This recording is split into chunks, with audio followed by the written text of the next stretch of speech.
Hello and welcome to another special edition of American Cryptic. So today I'm going to have a quick talk briefly about the American Crossword Puzzle Tournament. It happens every year and it took place this last weekend in Connecticut. American crossword puzzles are obviously very different from the British version.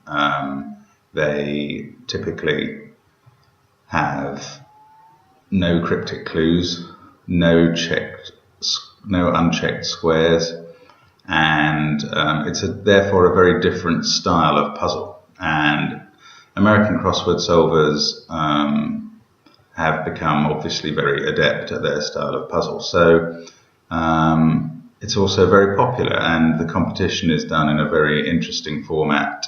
Some 700 or 800 people turn up to this hotel in Connecticut, compete over 2 days, over 7 puzzles, and the top 3, as you can see, get to stand on stage and perform in front of people trying to solve puzzles, trying to solve the final puzzle. Now, what I had thought of doing was having a go at the final puzzle with the clues that these experts use. They get, as you can see from the clock, there a maximum of 20 minutes. They don't take it. And I thought if I give myself 20 minutes and have a go at the puzzle, that could be quite interesting to see how I get on with those puzzles. But it turned out to be not that interesting and quite embarrassing. I was about 10 minutes in and I had almost nothing in the grid. Certainly, I think I only had one right answer, in fact, at that point. So, I mean, I'm afraid I gave up that attempt because I think it would have made very boring things. I did manage to get a quarter of the puzzle done in the next 10 minutes, and in another 10 minutes after that, I got 2 other quarters done. So I was left with 1 quarter to go after 30 minutes of solving. And not a very good performance, clearly. So that was tough. I think I actually had to look up one of the answers in the final quarter to get that done.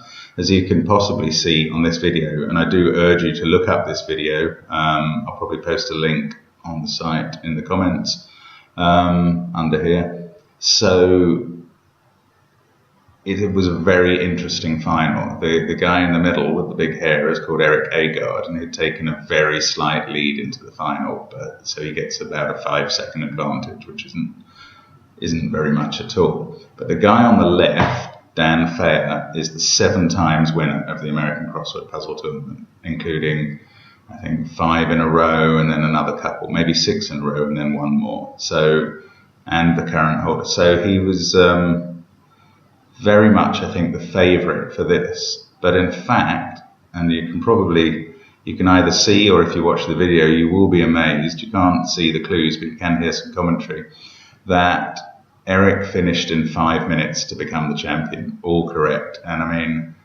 for a puzzle that took me 30 minutes to not finish, for him to finish it in 5, it's utterly mind-blowing. There were other former champions who were mind blown as well, and the performance he achieved is astonishing and really measured by the fact that Dan Fair, widely considered to be the best solver of American crosswords, took about 8 minutes to solve the puzzle. So hats off to Eric Agard. Now, I think I've proved that it probably wasn't worth me trying to solve the final puzzle, or possibly therefore an American style puzzle for you. So what I'm going to do is wind the competition back to Friday night, where there was a cryptic competition, just for fun. This wasn't part of the whole tournament, and I believe that 2 puzzles were presented, which were a UK cryptic crossword, which we see there. I haven't tried that yet, by Richard Rogan, the Times crossword editor, who also attended the tournament and gave a talk. So that will have been quite interesting, and maybe I'll have a go at that at some point. But what I'm going to have a go at first is a cryptic crossword by a US compiler. So generally the same rules, but we might find some different abbreviations or something like that. And that's what I'm going to do now, is have a go at that now for you, and we'll see how quickly I get on. So gonna just, I was going to set my clock, but I'll have to work it out from the video timings a bit later how I do. So I'm going to call up that puzzle now. In fact, the clues are up here, and I've got the grid here, and I'm going to start now. Oh, sorry, let's just move the clues in. Okay, I'm going to start now. Placard about South American city at the back. Card, no, not sure. One down. In favour of one who sells food. Provender, provender. That's not the right thing to hit. There we go. That's the right button. 2 down. Reportedly delivered bouquet sent. 3 down. Artist initially erased. Celebrity register. No. 11 across. 1 or the other in number must be either. 9 across. In from a Hawaiian. No, 9 across. Ring for each giant. Contraption in use.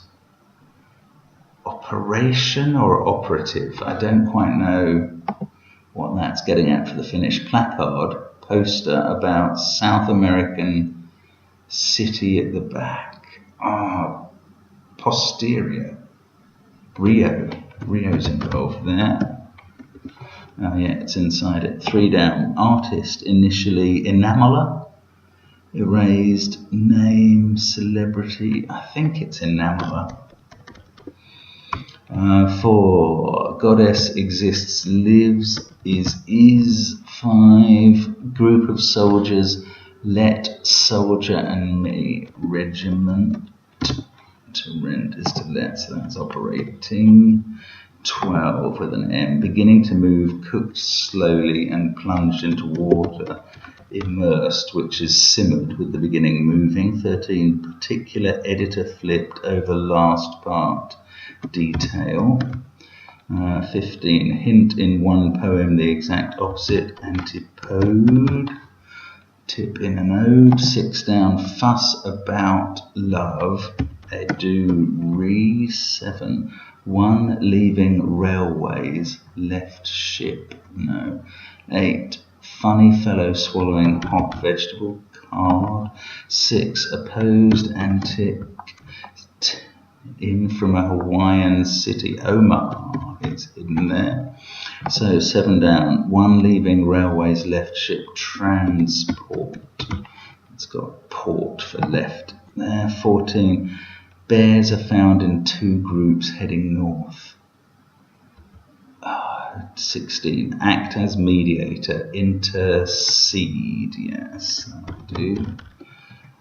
17. Golden wing in the centre of former coin. X something. 19. Exotic oriental tale. E for oriental? Don't know. 20. It acts oddly inert. Static. Let's just try 21. French father consuming veal or beef spread. 23. Move to support the Spanish prop L.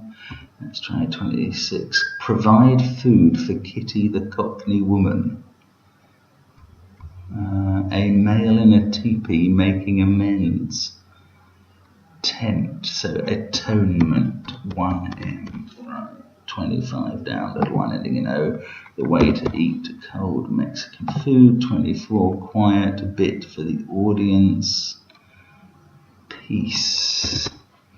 17 looks like excellent. Golden, yeah, we accept with an L in it. 27. Draw, stalemate, old crew member. 18. Highborn Italian opposed Contessa with an asset. Now what was 19? Exotic oriental tale. It's relation. So it was enamelist. I didn't spot. I was getting the letter wrong there. 14 down. Bears are found in 2 groups. Tolerates. Bears and a lot and a set. With R in. 21. French farmer. It's got to be pear. Consuming veal. 26. Provide food. Oh, it is cater. I must have misread where that one was. An overturned nasty. 21. Right about California nut pecan. 22. Old like a nobleman. It's early. 21. French farmer, got to be pear, consuming veal or beef spread permeate meat, veal or beef. Okay, and there we go, done. So, I'm not sure exactly how long that was, and it was touch and go whether it was quicker or not than the winner of the competition on the day, John Delphin, who tells me he did this puzzle in 5 minutes 20 seconds officially, and that number comes from Will Shorts, the compere who was timing it. Very impressive time by John. I think he was nearly 3 minutes ahead of the next finisher. And nice puzzle, fairly straightforward, I think, and I'm certainly happy that it didn't really contain anything very American in it. I think maybe the most slightly surprising thing, well, Omaha was obviously a city, but to be honest, that turns up in British cryptics a lot in such useful letters. I can't remember, there was something that I thought was quite American, but it certainly wasn't a hold-up for whatever it was. So, nice puzzle. I wish I could have travelled again this year. I did have a go at the competition puzzles after the event, and in the actual American Crossword Puzzle Tournament, I would have finished 80th, according to my scoring, which is not, it's obviously not brilliant. It's obviously not contending anywhere near the top of the order, but certainly I've been a couple of times and I'd have loved in those times to get in the top 100. So if my times sitting on the bus or in my home relate to the times I'd have recorded under pressure in the tournament hall, then that's how I'd have done. It's a great tournament. I do hope to go again soon, and it would be good to see it in its original home in Connecticut as well. I've only done it in Brooklyn.